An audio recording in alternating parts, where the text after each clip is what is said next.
Asyhadu an la ilaha illallah wahdahu la syarikalah wa asyhadu anna Muhammadan abduhu wa rasuluhu la nabiyya wa la rasula ba'dah. Fallahumma salli wa sallim wa barik wa an'im ala sayyidina wa maulana Muhammadin wa ala alihi wa sahbihi ajma'in.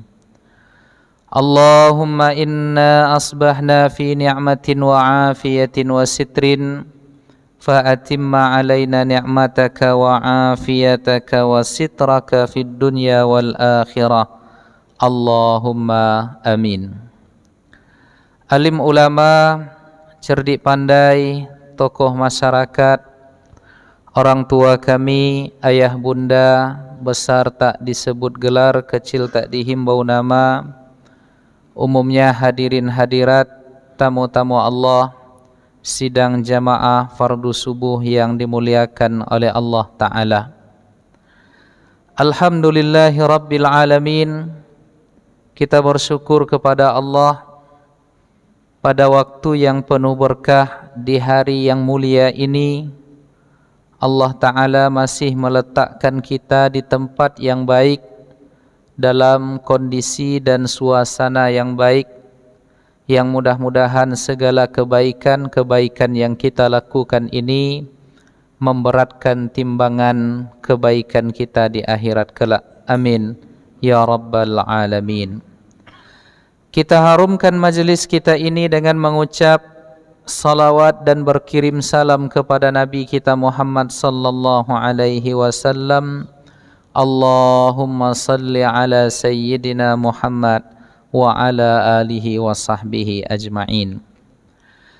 Bapak Ibu hadirin hadirat yang dimuliakan oleh Allah Ta'ala, di dalam jadwal yang dikirimkan kepada saya, tema kita adalah seputar fikih muamalah.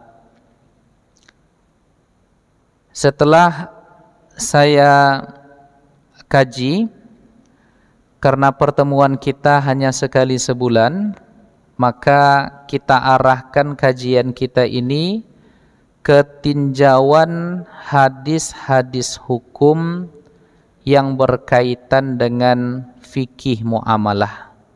Jadi kita akan membaca hadis-hadis yang berkaitan dengan hukum, yang mana persoalan itu berhubung kait dengan muamalah.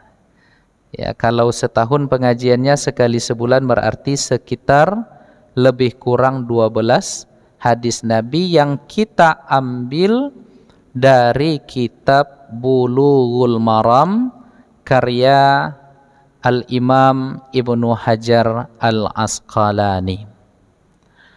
Bapak Ibu hadirin hadirat yang dimuliakan oleh Allah Ta'ala, kajian kita pada pagi ini kita ambil dari satu hadis Rasulullah sallallahu alaihi wasallam yang diletakkan oleh Al-Imam Ibnu Hajar Al-Asqalani dalam bab yang dinamakan dengan qirat atau al-qardu, yang maknanya adalah hal-hal yang berkaitan seputar pinjam meminjam harta.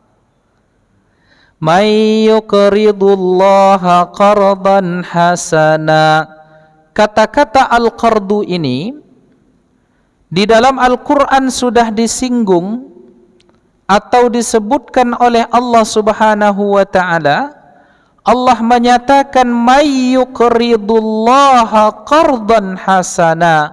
Siapa di antara kalian yang mau meminjamkan kepada Allah pinjaman yang baik, fayudha'ifahu, lalu pinjaman itu akan dibalas oleh Allah dengan balasan yang berlipat. Nah, artinya dalam konsepsi Al-Quran, apabila kita meminjamkan orang lain sebuah pinjaman, atau kita memberikan kemudahan kepada orang lain dengan sebuah kemudahan, atau pada saat kita memberikan pertolongan kepada orang lain dengan sebuah pertolongan, maka ujung dari semua itu kembali manfaatnya kepada kita. Maka tidak ada, Bapak Ibu, segala kebaikan apalagi yang berhubung kait dengan membantu orang lain, kecuali nanti kita akan dikejutkan oleh Allah dengan karunia rezeki kemudahan yang berlipat.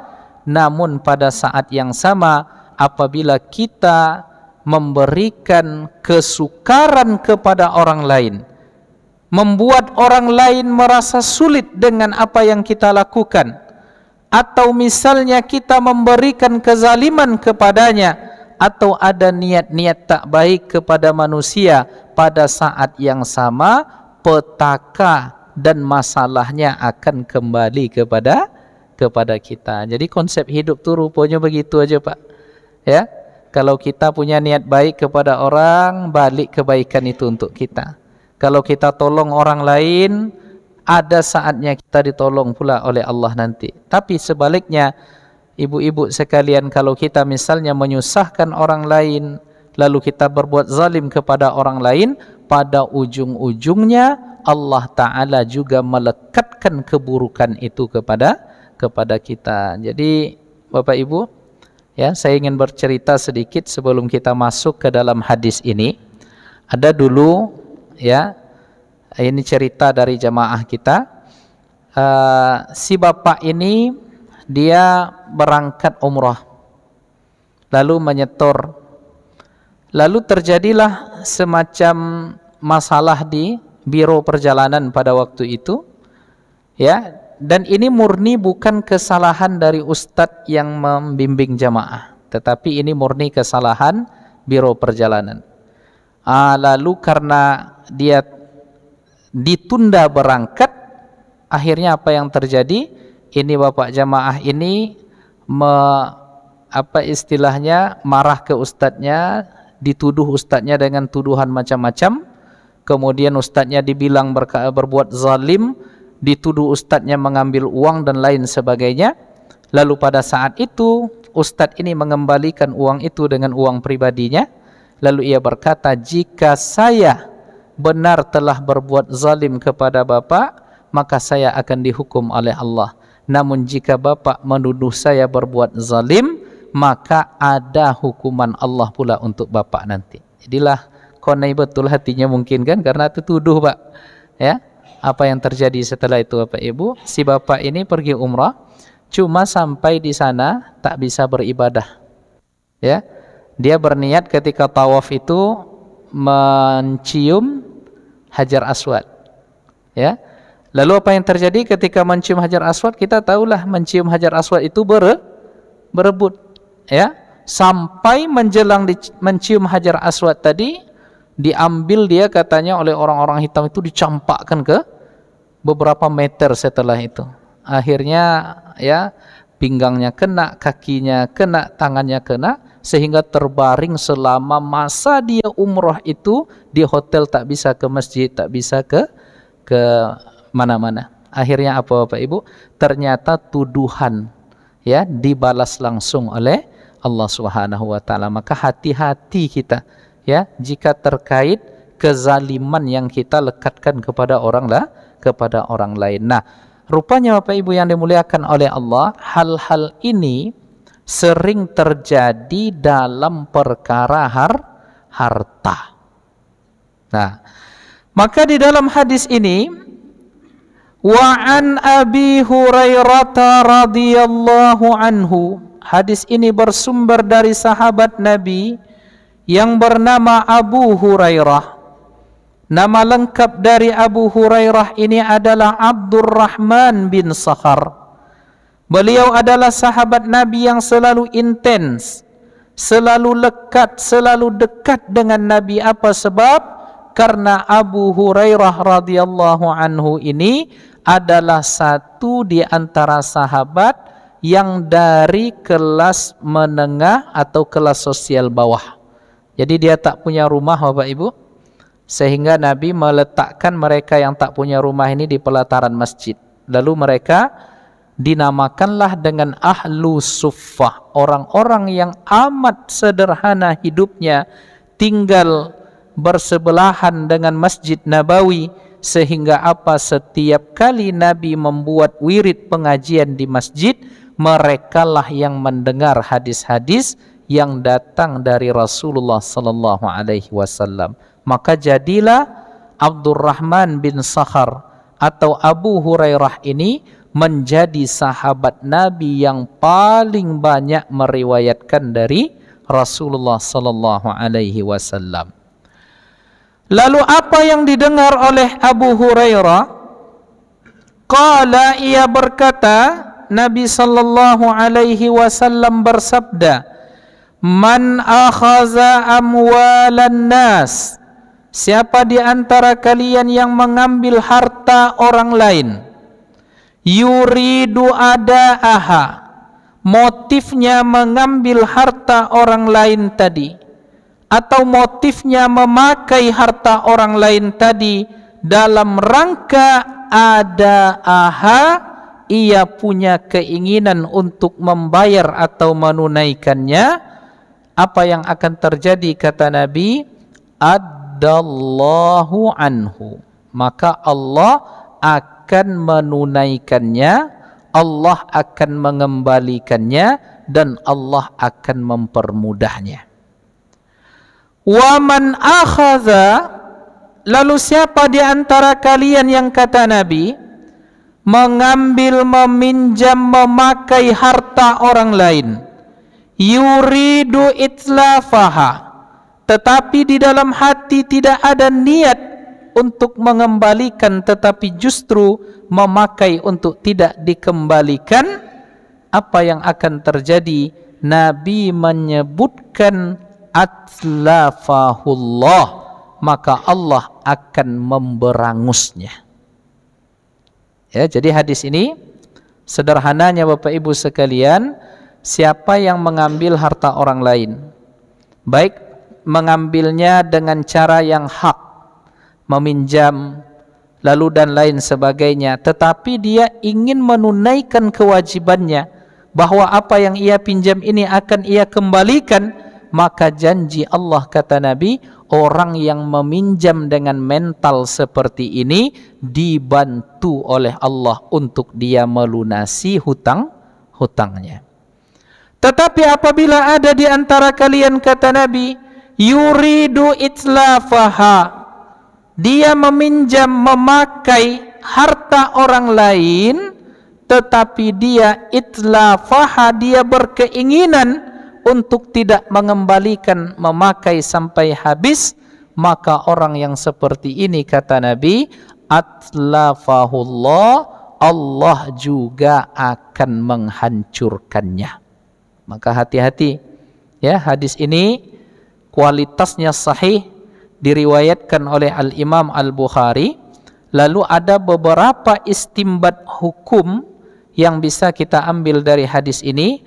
Apa yang pertama? Yang pertama, di dalam hadis ini Bapak Ibu sekalian terdapat bisyarah.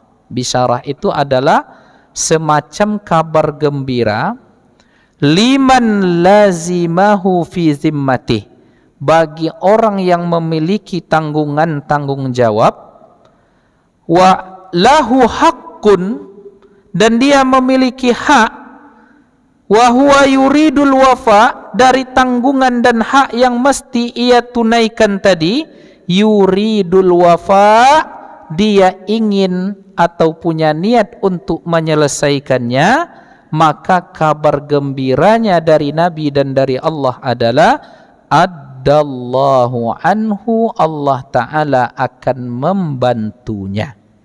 Maka di sini Bapak Ibu, kata-kata dari hadis ini yang disebutkan bahasanya oleh Nabi, akhaza, yang maknanya adalah mengambil, itu bisa jadi di antara bentuk mengambil harta orang lain itu, Yang pertama bil istidanah.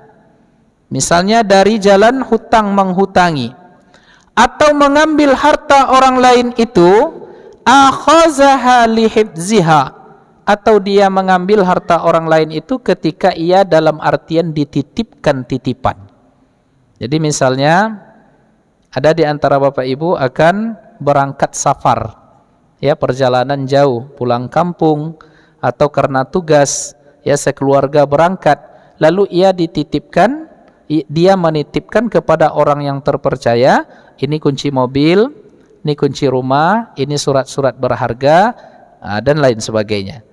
Bisa jadi nanti orang yang menerima itu, yang diberikan amanah itu, inilah orang yang apabila dia menerima itu dengan niat dia menjaga, maka dijaga oleh Allah. Tetapi apabila dia niatnya untuk menghancurkan dan memanfaatkan harta ini, dia tidak ingin mengembalikan, maka orang yang seperti ini diumumkan perang oleh Allah Subhanahu wa taala. Jadi yang pertama karena jalan hutang piutang atau dalam rangka titip menitipkan. Yuridu ada'aha. Lalu makna dari yuridu ada'aha di hadis ini adalah orang ini mau menunaikannya. Maksudnya adalah menunaikan persoalan yang terhubung kait dengan harta tadi, baik hutang piutang atau pinjam meminjam atau mungkin titip menitipkan. Dia ingin menyelesaikannya selama berada di dunia. Jadi diselesaikan ini di dunia. Artinya apa Bapak Ibu yang dimuliakan oleh Allah? Ketika kita berhutang atau ketika kita meminjam sesuatu dari orang lain, atau ketika kita diamanahkan untuk menjaga harta orang lain, maka rupanya motivasi pertamanya itu ada pada hati kita. Jadi kalau ada keinginan mengembalikan, maka inilah orang yang mendapatkan kabar gembira dari Allah Subhanahu wa taala, dan keinginan menyelesaikan itu adalah selama di dunia.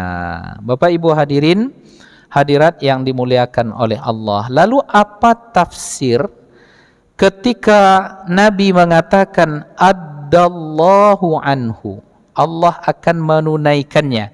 Maksudnya di sini adalah yashmalu taysirallahi ta'ala qada'aha fid dunya. Maksudnya adalah addallahu anhu, Allah Ta'ala akan menunaikannya. Maknanya apa? Maka di sini maknanya adalah orang ini akan diberikan kemudahan oleh Allah di dunia ini untuk menyelesaikannya. Seperti apa kemudahan yang Allah berikan kepada orang yang seperti ini? Di antaranya adalah bitayassuri rizqih, rezekinya, pintu rezekinya dilapangkan dan dimudahkan oleh Allah. Jadi misalnya Bapak Ibu punya hutang, tetapi motivasi berhutangnya betul ingin membayar, karena kita mengetahui bahwa hutang ini, ya, adalah persoalan yang krusial.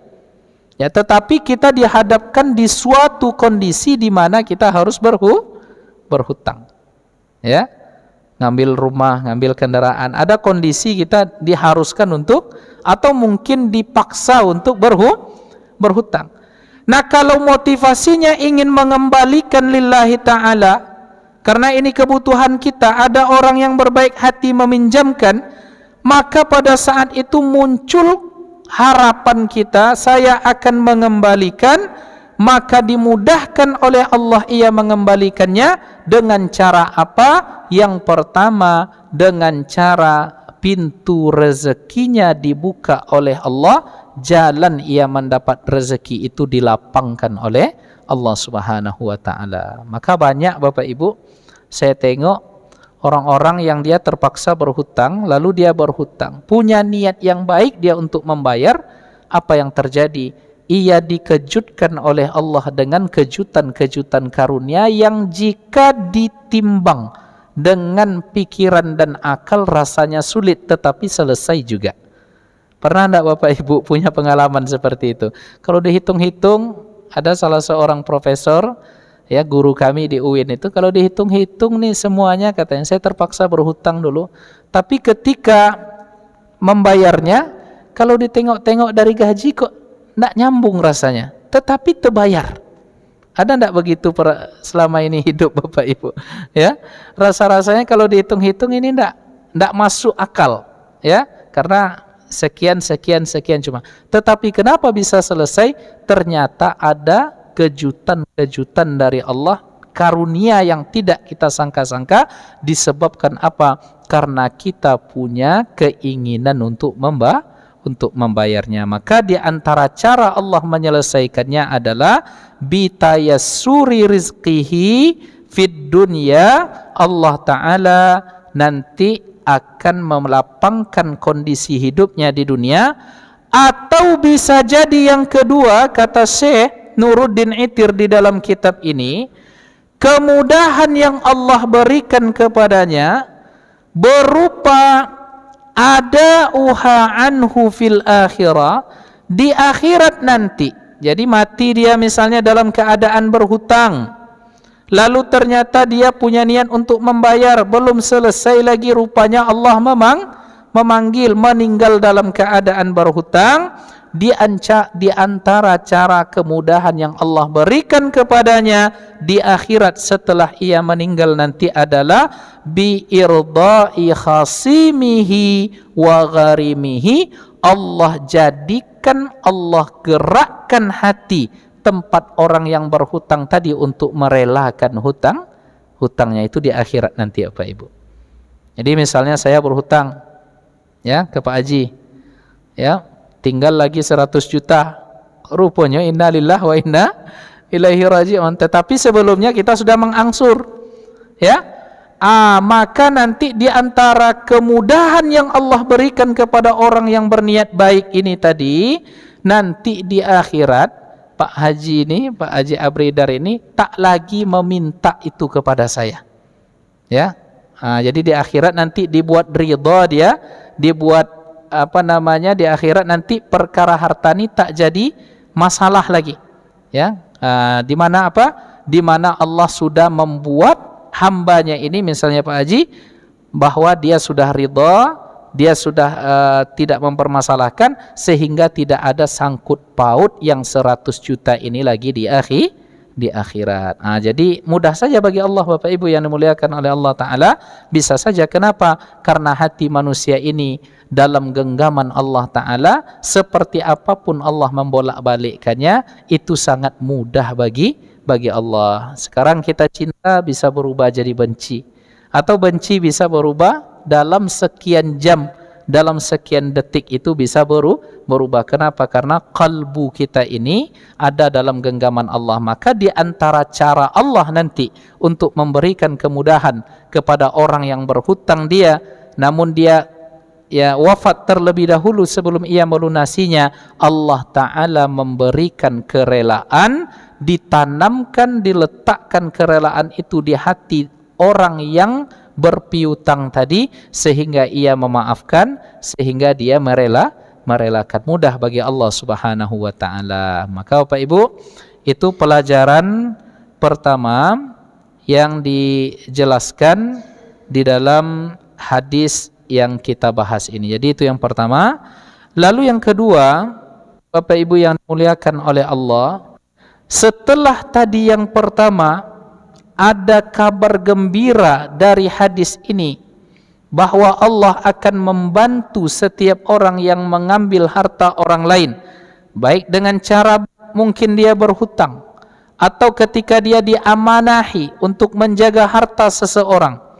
Tetapi pada saat yang sama di dalam hadis ini juga ada al-inzar. Al-inzar itu adalah peringatan ataupun ancaman. Apa ancamannya? Siapa yang tidak berniat mengembalikan ini dengan cara yang baik, maka yang akan terjadi atlafahullah, Allah Ta'ala akan menghancurkannya. Jadi hati-hati, karena ada orang yang punya mental berhutang ini bukan niat untuk mengembalikan. Jadi saya pernah Bapak Ibu ya, berjumpa dengan orang dia butuh, ya, dia saat butuh itu ndak tanggung wajahnya memelas. Kasihan kita nengoknya, pinjamlah dulu, dipinjamkan. Tetapi setelah dipinjamkan, ya, jumpa kita dia tak kenal lagi, nampak kita dia tak disapanya lagi, bertahun-tahun macam tak ada masalah. Ada enggak orang seperti ini, Bapak Ibu? Ada. Sampai-sampai kalau kita berjumpa dengan tipe orang seperti ini, awak pula yang malu. Ya, awak lo yang segan. Seharusnya dia yang segan nih, awak pula yang segan. Ada tipe manusia yang seperti ini, Bapak Ibu sekalian. Ya, saya sering itu terjebak dengan orang-orang seperti ini. Awak Pak Ibu seketek, ya, kalau lah nampak wajahnya, ya, tetapi setelah itu dianggap ya, makanya saya pernah berbincang beberapa waktu yang lalu dengan Ustaz Abdul Somad. Beliau pernah kena tipu juga dengan orang seperti itu. Kata beliau, macam mana banyak tuh 10 juta tuh Ustaz. Saya bilang kan, itulah Ustaz, rupanya kita nih ketika meminjamkan orang lain, kata beliau, berupa uang, itu harus ditanamkan satu keyakinan di dalam hati bahwa yang kita pinjamkan ini tak akan balik lagi. Harus ada mental itu, ya, harus ada mental itu, sehingga kita anggap dia hilang sudah, ya. Tergantung kita lah lagi, mau kita jadikan itu perkara di akhirat, nanti tidak kita maafkan atau kita ikhlas, terpulanglah lagi, karena dua-duanya boleh, ya. Mau kita ikhlaskan itu sebagai pemberian boleh, atau kalau tak kita ikhlaskan, biarlah di akhirat saya minta nanti. Itu terserah orang yang meminjamkan. Tetapi ada karakter manusia yang tak takut dia dengan hal-hal seperti ini, Bapak Ibu, ya. Maka emosi pagi ini sedikit dibuatnya karena memang ya, saya sering sekali menghadapi yang begini nih, Pak, ya, sering sekali menghadapi, ya, banyak tetapi sikap, ya, sikap. Jadi tidak peduli dia, ya, tak peduli dia bahwa ini masalahnya bukan sesederhana memakai, ya, dan memanfaatkan harta orang lain, tetapi rupanya ada peringatan dari Allah Ta'ala. Zahir hadis ini, kata Syekh Nuruddin Itir, orang yang dihancurkan oleh Allah ini nanti karena dia tidak berkeinginan membayar hutangnya, itu di antara bentuk penghancuran Allah kepadanya di dunia ini adalah bi'ihlakihi. Itu yang pertama. Memang Allah hancurkan sehancur-hancurnya, memang terpuruk mungkin. Ini banyak orang yang malang hidupnya. Kenapa? Karena dia menzalimi orang lain, berangkat dari satu kemalangan kepada kemalangan yang lain. Sudahlah, kena di sini, kena pula di sini, kena pula di sini, lah terjatuh tertimpa tangguh. Banyak orang yang seperti itu, Bapak Ibu. Kenapa? Karena orang ini menzalimi orang lain, maka baliklah keburukannya itu di dunia kepadanya, sehingga apapun yang dilakukannya tak pernah berkah, apapun yang dihasilkannya tak memuaskan dia, apapun yang ia perbuat ujung-ujungnya malang, ujung-ujungnya celaka. Ada orang yang seperti ini. Kenapa? Karena memang sudah janji Allah seperti itu, bi'ihlakihi, memang dia dihancurkan sehancur-hancurnya oleh Allah. Atau yang kedua, izhabiti bi'aishihi wa anaihi, bisa jadi Allah menghancurkannya dalam bentuk apa? Allah hilangkan ketentraman, kedamaian dan ketenangan hidup. Kok gawat, ya, tak pernah tenang, tidur tak nyenyak, ya, kebahagiaan tak ada, risau yang berlebihan, stres yang tinggi. Kalau udah macam tu hidup, kira-kira bahagia enggak, Bapak Ibu? Ya, sehebat apapun kita membeli kasur, tetapi kita tak bisa membeli tidur, ya enggak, Bapak Ibu? Ya, kasurnya empuk, kamarnya dingin, ya, bagai hotel bintang 7 misalnya, tetapi kita tak bisa membeli tidur itu sendiri.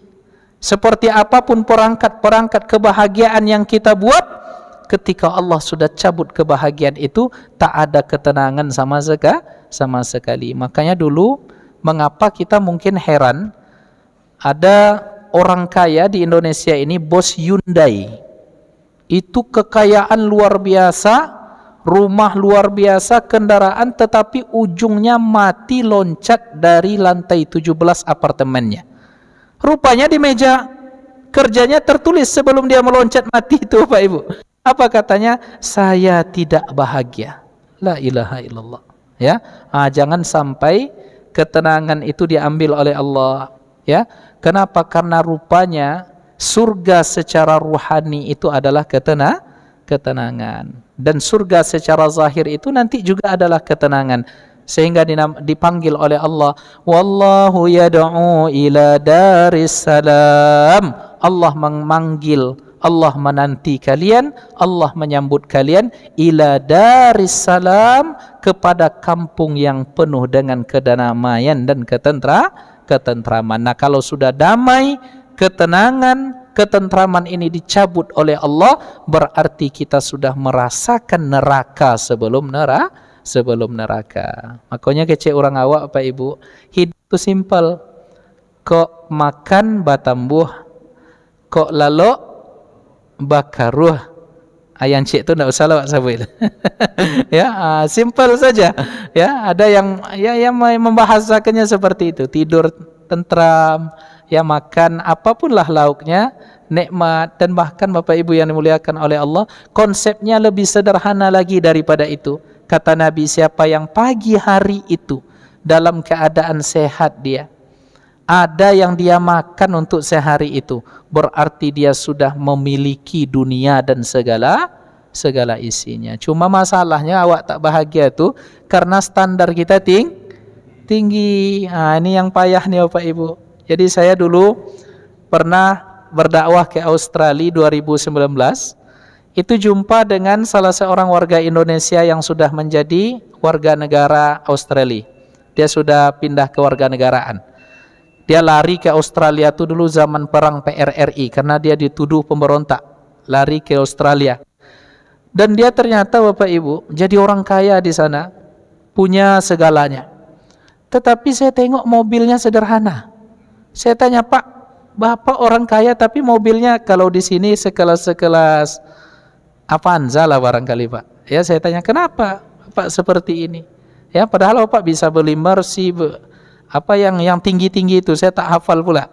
Ya, apa kata beliau? Ya, standar hidup saya ini Ustadz, katanya, prinsip saya itu adalah menikmati apa yang saya punya.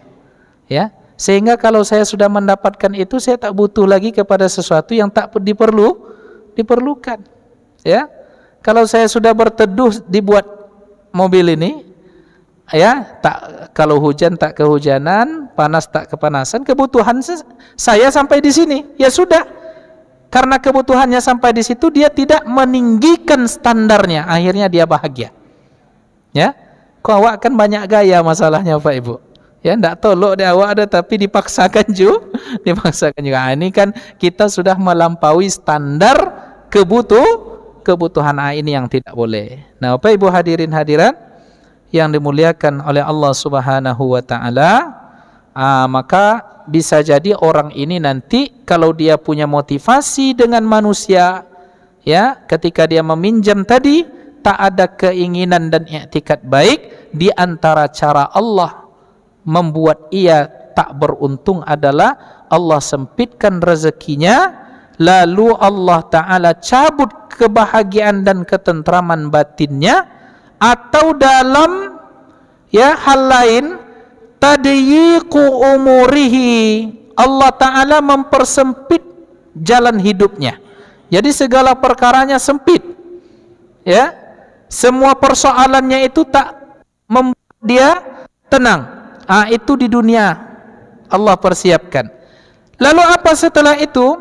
Wa yashmalul akhirah, dan rupanya Allah Ta'ala memberikan pelajaran kepada orang-orang yang bermental seperti ini di akhirat nanti. Apa yang ia dapatkan? Yang pertama azab.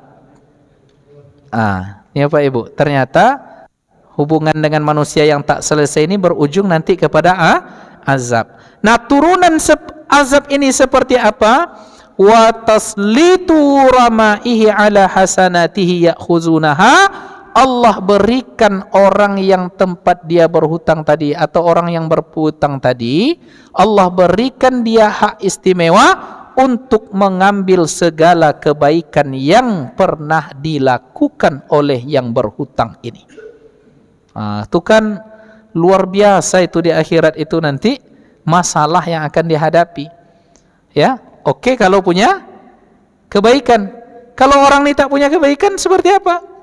Maka dosa orang yang berhutang itu ditanggung oleh orang yang berhutang. Allahu Akbar. Ini kalau ada kebaikan diserahkan kebaikan. Kalau tak ada kebaikan, keburukan orang itu yang awak pikul. Sehingga inilah kesengsaraan yang disebutkan oleh Allah Subhanahu wa taala di akhirat nanti, wa qadimna ila ma amilu min amalin. Kami datangkan mereka dengan segala amal kebaikan yang pernah mereka berbuat.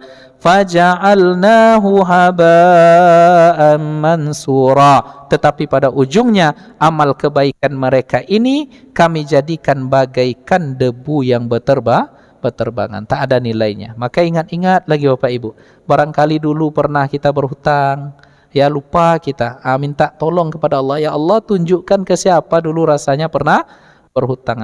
Kalau kami di zaman sekolah di pesantren dulu, itu biasanya ambil bakwan, ambil gorengan, lupa membayar. Ndak lo lupa, udah sengaja tak bayaran. Maka dulu saya pernah juga begitu Bapak Ibu, ya, masa sekolah dulu, ya kan kantinnya kantin jujur aja di pesantren tuh. Kadang diamanakan satu orang santri untuk menjaga, ya ambil tak dibayar. Tapi sebelum tamat kita itu sudah selesaikan. Ingat-ingat berapa hutang rasanya bayar. Lalu minta kerelaan, kok boleh, alhamdulillah, tak kurang, mohon dimaafkan. Tapi biasanya ibu kantin tuh dia kalau perangai anak pesantren nih Pak, maklum aja dia. Iya, saya tengok kalian memang wajah-wajah menderita dan kelaparan kata ibu kantin tuh. Jadi, tapi begitu pula Pak. Ya, ibu kantin tuh kadang gorengannya sering tak dibayar oleh anak-anak santri atau apa gitu ya. Tapi barokah rezekinya Pak. Bisa juga dia menyekolahkan anak. Bisa juga anaknya kuliah ke luar negeri. Padahal dia jual gorengan di pesantren itu ya Pak. Ya itu pun sering tak dibayar, diambil sama santri. Tapi itulah mungkin karena dia mengikhlaskan dan ia mensedekahkan. Dia punya kebun di samping di samping sekolah itu. Kadang hasil kebunnya itu pun diambil sama anak santri itu. Ya ada cabai diambil cabai. Ada terong diambil terong. Ya Allah, tapi ibu itu Masya Allah sampai hari ini badannya sehat, usia udah 72. Tapi sehat Pak. Ya itulah barokah, itu kata kunci semuanya itu di barakah. Ya, jadi kalau udah seperti itu hidup rupanya ya berbagi, mengikhlaskan. Karena kan tak seberapa. Tapi apa ujungnya nanti ada keberkahan yang Allah berikan. Anak-anaknya hafal Quran semua Pak. Ya cucu-cucunya jadi cucu yang soleh dan soleha. Itulah mungkin. Ya jadi kalau ada bapak mungkin ya bisa seperti itu. Ya alhamdulillah. Nah Bapak Ibu hadirat yang dimuliakan oleh Allah Subhanahu Wa Taala. Nah kemudian poin yang ketiga, al-hadisu, di dalam hadis ini yahillu qadiyatan man mata qabla al-wafa. Ini ada kaji hukum sedikit yang kita ambil. Di hadis ini terdapat uraian persoalan bagaimana hukumnya orang yang meninggal dalam keadaan berhutang, tetapi dia memang semasa hidupnya dia sudah berupaya, berniat untuk membayar. Nah statusnya ini gimana? Kan tersisa lagi hutang seperti yang kita contohkan tadi 50 juta. Dia berhutang 100, tersisa 50 lagi, 50 sudah diangsur, tapi ya malang tak dapat ditolak. Apa istilahnya? Malang tak dapat ditolak, untung tak dapat diraih. Innalillahi wa inna ilaihi raji'un, dia meninggal. Nah dari hadis ini ya, faja'ahul maut, tiba-tiba dia meninggal, walahu malun makhbu, dia sudah mempersiapkan untuk membayar.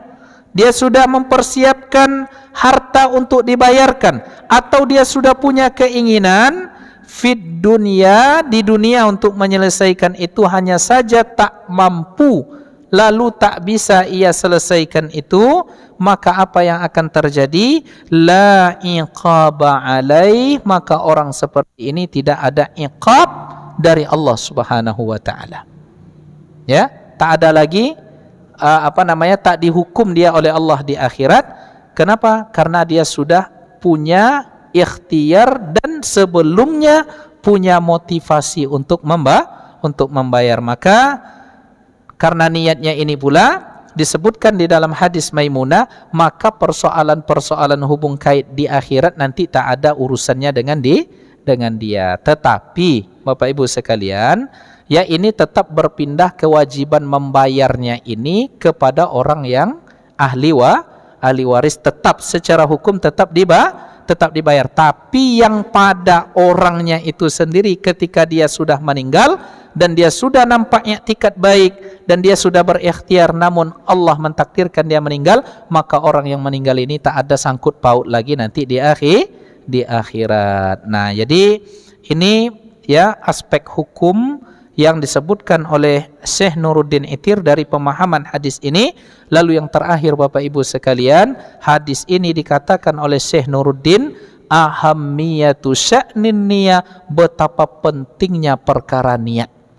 Ya, betapa pentingnya perkara niat ini sehingga Nabi di awal mengatakan innamal a'malu bin niat. Maka oleh karenanya fahris ala salamatiha, hendaklah kalian selalu memperbaiki dan menyelamatkan niat kita. Jadi Bapak Ibu yang dimuliakan oleh Allah Ta'ala, ya tak apa kita bercerita, saya dulu juga pernah terlilit hutang Bapak Ibu, karena memang kebutuhan, ya kebutuhan, tapi dipermudah oleh Allah Subhanahu wa Ta'ala.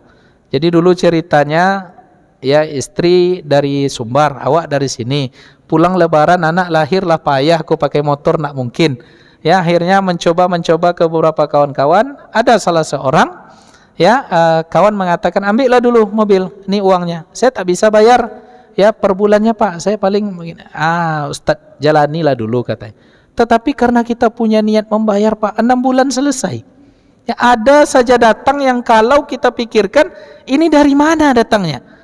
Itu rupanya berangkat dari niat kita yang selama. Jadi kalau ada niat, ya insya Allah Allah bantu. Nah, perkara bagaimana Allah membantu, yang penting ya ada niat yang baik, ada ikhtiar. Perkara seperti apa Allah membantu itu urusan Allah.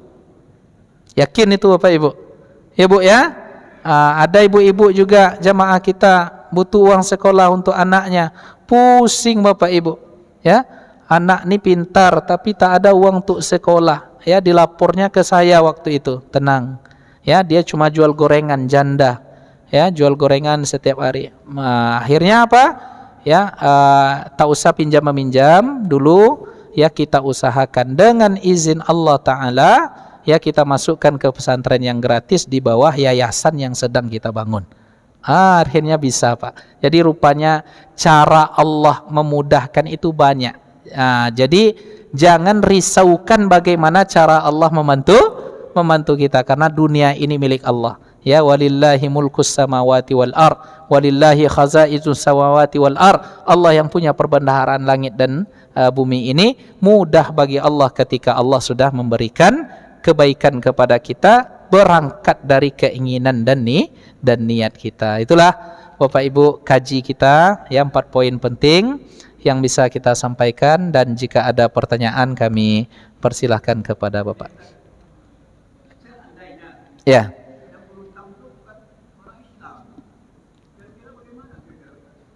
Macam mana Pak? Kalau tadi kan yang minjam itu orang Islam. Yang meminjam orang Islam. Orang Islam. Kalau tak terbayar masih ada harapan kita. Ya. Tetapi kalau yang meminjam ini bukan orang Islam, bagaimana ya. kira-kira Ustaz? Sama juga Pak. Sama juga. Jika yang meminjam ini non Muslim, ya, tidak diselesaikannya itu, ya lebih keras lagi hukumannya di akhirat nanti. Ya, lebih keras lagi, taslib azab. Jadi azabnya itu dilipat gandakan lagi. Ya, karena non muslim itu Bapak Ibu sekalian, dia tetap taklif, ya, tetap dia ini punya beban untuk melaksanakan apa yang mesti menjadi kewajiban sesungguhnya. Ya, walaupun dia non muslim tetapi tetap diperintahkan juga sebenarnya untuk salat dia, tapi syahadat dulu. Kalau ada hubung kait dengan manusia tetap wajib juga dia membayar. Maka di akhirat nanti dia tidak selesaikan ini perkara hutang di dunia. Di akhirat nanti yang mungkin azabnya nanti 100, ya bisa jadi 200 gigabyte itu azabnya. Jadi tetap Pak, ya tetap. Jadi kenapa? Karena al-kafirun, non muslim itu mukhatabun, mereka juga diberikan beban untuk menjalankan syariat ini sesungguhnya. Jadi apa yang berlaku ke kita mereka wajib juga lakukan, hanya saja mereka tidak bersyahadat. Ya, maka apapun konsekuensi dari yang muncul dan timbul dari ikatan-ikatan muamalah tadi, di akhirat mereka juga akan mempertanggungjawabkannya. Ya, pada dalilnya, masalakakum fi saqar qalu lam naku minal musallin wa lam naku nut'imul miskin wa kunna nakhudu ma'al khaidin. Masalakakum fi saqar, ini kan panggilan pertanyaan kepada non muslim. Apa yang menyebabkan kalian masuk ke dalam neraka saqar?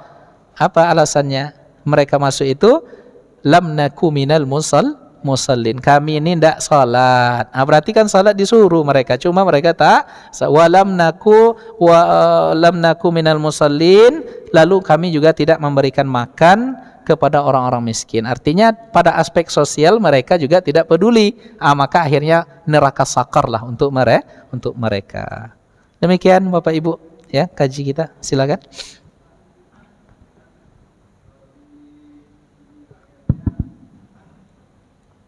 Assalamualaikum warahmatullahi wabarakatuh. Waalaikumsalam. Bunyi ayatnya kan barang siapa meminjamkan kepada Allah, Allah akan ganti dengan berlipat ganda. Iya. Kita nih kalau ingin menerapkan ini, Ustaz. Iya. Kita kan ingin juga mengharapkan dari Allah nih, Ustaz. Iya. Tapi cara kita meminjamkan kepada Allah itu teknisnya bagaimana, Ustaz? Baik. Kan nggak sama tuh, kalau kita sedekahkan kan beda. Tapi kalau kita memang punya niat, saya ini nak pinjamkan sama Allah nih biar dapat ganti 10 kali lipat. Teknisnya bagaimana, Ustaz? Kira-kira. Terima kasih. Assalamualaikum warahmatullahi wabarakatuh. Waalaikumsalam warahmatullahi wabarakatuh. Jadi ada ayat yang bunyinya begini, may yuqridullaha qardan may yuqridullaha qardan hasanan fayudha'ifahu lahu ad'afan katsirah. Siapa yang meminjamkan sesuatu kepada Allah, maka Allah Ta'ala akan melipat gandakan kepadanya. Nah, jadi ini maksud yang pertama, maksud dari ayat ini dulu Pak. Ya, maksud dari ayat ini, ketika ayat ini turun, salah seorang sahabat Nabi yang bernama Abu Dihdah Al-Ansari berkata, ya Rasulullah, wa innallaha la yuridu minnal qarda. Ya Rasul, dari ayat ini Allah ingin meminta pinjaman ke kita ya Rasul. Akan zahir teksnya begitu ya. Siapa yang meminjamkan kepada Allah, Allah lipat gandakan. Loh, Allah kok minta pinjaman kepada kita, kata Abu Dihdah kepada Rasulullah sallallahu alaihi wasallam. Ya. Lalu apa yang dilakukan oleh Nabi? Ya, fanawalahu yadahu, diambil tangannya oleh Nabi, tangan Abu Dihdah tadi diambil oleh Nabi. Lalu Nabi berkata, fa inni qad aqradtu rabbi haiti. Wahai Abu Dihdah, saya pinjamkan kepada Allah itu dinding ini. Ya, dinding kebun ini. Nah, kemudian faja'ahu Abu Dihdah. Lalu datanglah Abu Dihdah, apa maksudnya ya Rasulullah? Dinding ini kan dinding kebun. Ya, apa yang ada di hasil kebun ini aku serahkan kepada Allah. Maksudnya di situ ya disebutkan oleh Nabi secara ringkas dalam riwayat ini adalah al-infaqu fi sabilillah, berinfak di jalan Allah. Jadi siapapun yang berinfak di jalan Allah, maka dalam tanda kutip ya dalam tanda kutip dia seolah sudah meminjamkan sesuatu kepada Allah, maka pinjaman kepada Allah itu akan diganti nanti oleh Allah. Maka infak fisabilillah ini kan luas Pak, ya. Bisa jadi dia zakat, bisa jadi dia wakaf, bisa jadi dia hibah, bisa jadi dia pinjaman, bisa jadi dia segala macam lah. Maka dipakai, ditafsirkan oleh Al-Imam Ibnu Katsir, al-qardu ilallah itu adalah pinjaman kepada Allah, itu maksudnya adalah setiap nafkah dan infak di jalan Allah. Maka teknisnya ya terserah, ya mau Bapak misalnya sedekah nasi uduk pagi ini boleh juga ya, atau Bapak misalnya wakaf AC, karpet dan lain sebagainya, itu teknisnya seperti itu, masuk dalam pola yang dinamakan dengan infak di jalan Allah. Maka kalau sudah begitu kita akan terkejut nanti dengan karunia Allah yang tanpa batas itu Pak. Ya, saya dulu pernah saya ceritakan kapan itu. Ya, waktu itu ada orang yang membutuhkan Pak. Ya, uang di kantong cuma segitu. Jumlahnya 450.000 Pak. Ya, tapi orang itu butuh. Ini boleh kita sebutkan ya sebagai pelajaran. Ya, itulah satu-satunya dalam dompet lagi. Ya, itu sebelum saya ke Mesir. Nah, kemudian apa yang terjadi setelah itu? Setelah itu, ya saya ikut tes. Ya, ikut tes untuk berangkat kuliah ke Mesir waktu itu. Dan kebetulan pula Pak, ya seminggu setelah itu lulus saya, dan jumlah beasiswanya 45 juta. Ya, PAT 50 yang dikasih ke orang diganti sama Allah 45 juta, dan di saat kita perlu.